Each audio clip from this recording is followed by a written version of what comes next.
Good afternoon. I am honored and humbled by this opportunity to serve a community that has given my family and me so much, and I never envisioned that I would have the privilege of speaking to you today in this capacity. I would like to acknowledge our past presidents who sit here with me.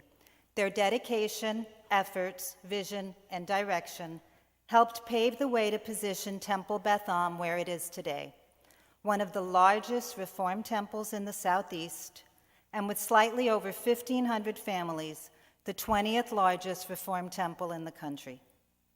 My husband, Edward Beiner, and I started our life at Temple Beth Am at the suggestion of then librarian Margot Berman, may her memory be a blessing. Mrs. Berman encouraged us to consider the day school for our children, and it was one of the wisest decisions we would make for our family.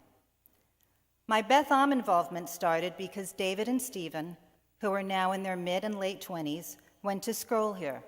I started delivering challah to the classrooms every Friday. That led to becoming a room mother and organizing the Purim Carnival.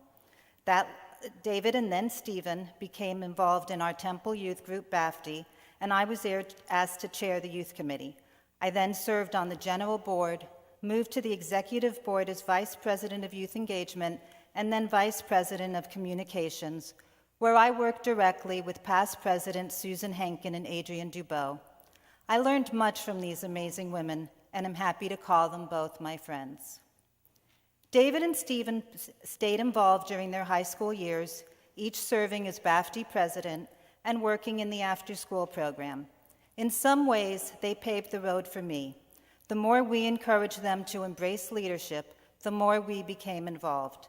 The entire time, we nurtured and were nurtured with friendships and lifelong relationships. We had become part of a community. I have the distinction of coming from a very diverse Jewish background. My father was born in Libya in 1914. His parents grew up in a country that had been part of the Ottoman Empire, yet he was raised in a country that was being governed by the Italians and hence more European. My mother was born in England to Polish and Russian parents who went to the East End of London instead of the Lower East Side. After the war, my mother left for America and worked with the United Nations. She was sent to Libya, where she met my father. Shortly after the state of Libya was declared, Libya's strong, almost tribal Jewish community was no longer safe in a country that had been their home for hundreds of years. So my father's 10 brothers and sisters left and moved to Italy and Israel. To say my Jewish roots are a bit eclectic is putting it mildly. My extended family lives in Israel, Italy, England, Canada, China, and Miami. Ed's extended family lives in Panama, Brazil, and Uruguay. No matter what country we are in, we are all profoundly aware and proud of our Judaism.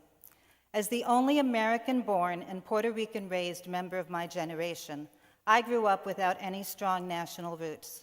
Instead, I was influenced by Eastern European, English, Libyan, Italian, and even some Puerto Rican cultural habits.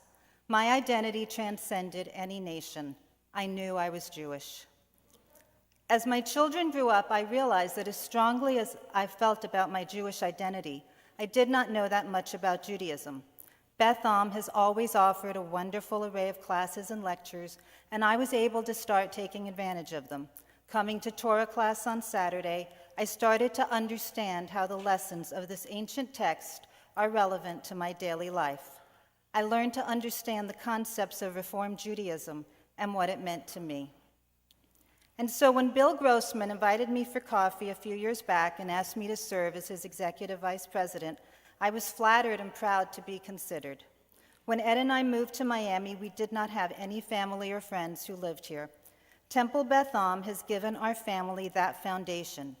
David and Stephen's closest friends are still those nursery school boys they met over 20 years ago, and some of our closest friends are those we met here. I have studied at Beth Am, partied at Beth Am, and found spiritual comfort here. I have rabbis whom I learn and seek advice from. How could I not give back to a community that has given my family and me so much? A community that has taught me to be a better person and a better Jew.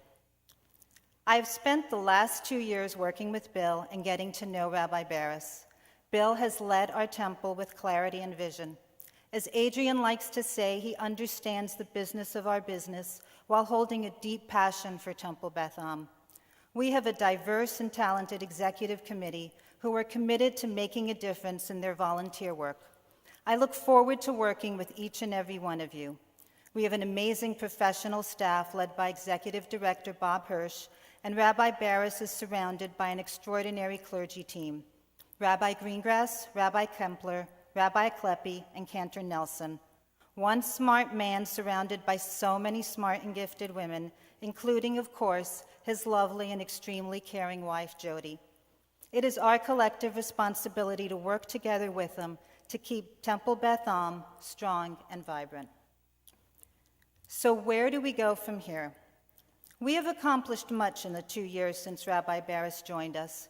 He likes to say that during the interview process, he was tasked with a 20-year vision, and now we have 18 to go.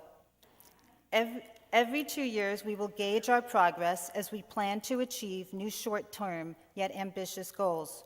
Each of our clergy members is heading up a particular arena that leadership will work with them to achieve. We will be working on developing exciting and out-of-the-box models for youth engagement and B'nai Mitzvah. We will integrate our 4th and 5th grades into BAFTI in an effort to make youth group and B'nai Mitzvah a seamless process. We are developing a listening campaign that will help us redefine what direction our social action efforts should take and aim for results that can be seen in our own community. And we are continuing to develop a stronger sense of community by reaching out to our members as individuals through small groups of Havaraz and by participating in the URJ's community of practice to understand the needs of our baby boomers. Last but not least, we will be reimagining our sense of spirituality and worship, and will be introducing the new prayer book of the Reform movement, the Mishkan Tefillah, to our Friday night services. All of these initiatives are designed to keep Temple Beth Am life relevant to our diverse membership. Our day and preschools are also in the midst of exciting changes and challenges as they exceed past numbers by close to 17% in the last 2 years. And we have started a needs assessment task force to determine the validity of expanding our physical plant and day school. We are also actively looking for both a preschool and Judaic studies director. It is one of my goals to re-examine our leadership development process. We will work to create a strong pipeline for leadership that will encourage our younger members to stay engaged. Temple Beth Am is a holy space where we can all find community, whether we are a senior, baby boomer, Generation X, Y, millennial, high school or preschool member. We are Temple Beth Am, home for our people. I cannot continue without acknowledging my family. My father, who instilled in me the importance of a good name and reputation. My mother, who always demonstrates the power of determination. My children, who inspire me. And of course, my husband. I'm a better person because of your love and encouragement. You give me a safe place to operate from, and you remind me to have fun, laugh, and be adventurous. A few years ago, Ed and I were in New York. As the taxi drove us to our hotel, I was marveling at the skyscrapers and turned to him. How does one make a life in a city like New York if you move here and don't know anyone? He reminded me about Mrs. Berman. Later that afternoon, we went to grab a bite, and who was sitting there? Mrs. Berman. Ed walked up to her, reintroduced himself, and thanked her, telling her how a simple conversation influenced his life and that of his family. And so, I stand here with you today. I am looking forward to working with Stuart Ratson, who has officially assumed the role of Executive Vice President. Stuart represents everything we are looking for in the future of our temple. A day school graduate who became bar mitzvahed here, was married by Beth Am clergy, and who sent his own children to Temple Beth Am. I know that he loves our temple and will work hard on continued engagement and growth for our community. I hope to do justice to the confidence you have demonstrated in me and pledge to do all I can to support this wonderful institution. I invite all of you to join us in helping make Temple Beth Am remain relevant, and I trust you will be my partners in working on the health and collective strength of our temple. Thank you.